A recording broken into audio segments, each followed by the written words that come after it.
তারপর রাজেশ ঘরের দরজাটা আস্তে করে খুলে ভেতরে ঢুকলো। ভেতরে ঢুকেই সে ধীরে ধীরে রান্নাঘরের দিকে এগিয়ে গেল। কাকা, তুমি এত তাড়াতাড়ি এখানে এলে কিভাবে? তোমাকে তো একটু আগেই নদীর ধারে দেখেছিলাম। কি, তুমি আমাকে নদীর ধারে দেখেছো?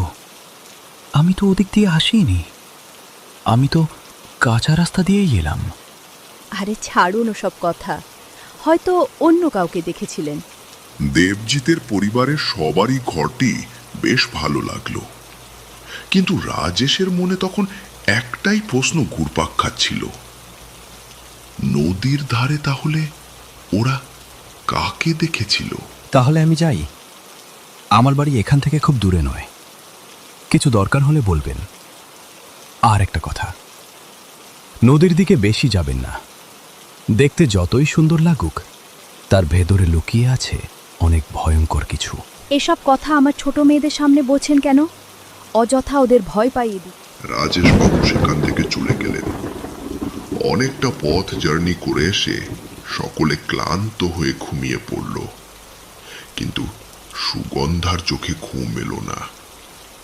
তার ঘরের জানলা দিয়ে নদীটা স্পষ্ট দেখা যাচ্ছিল। সে এক মনে চুপচাপ নদীর দিকে তাকিয়ে রইল। এভাবেই কেটে গেল দুটো দিন।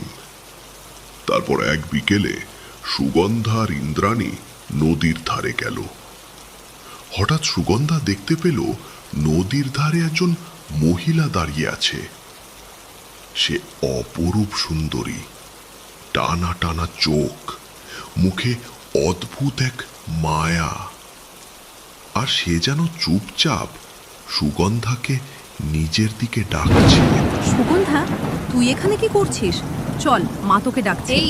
এই তো ইন্দ্রাণী, এখানে একজন দাঁড়িয়ে ছিল আর আমাকে ডাকছিল। আরে এখানে তো কাউকে দেখা যাচ্ছে না। যাই হোক, এখন চলো, মা ডাকছে।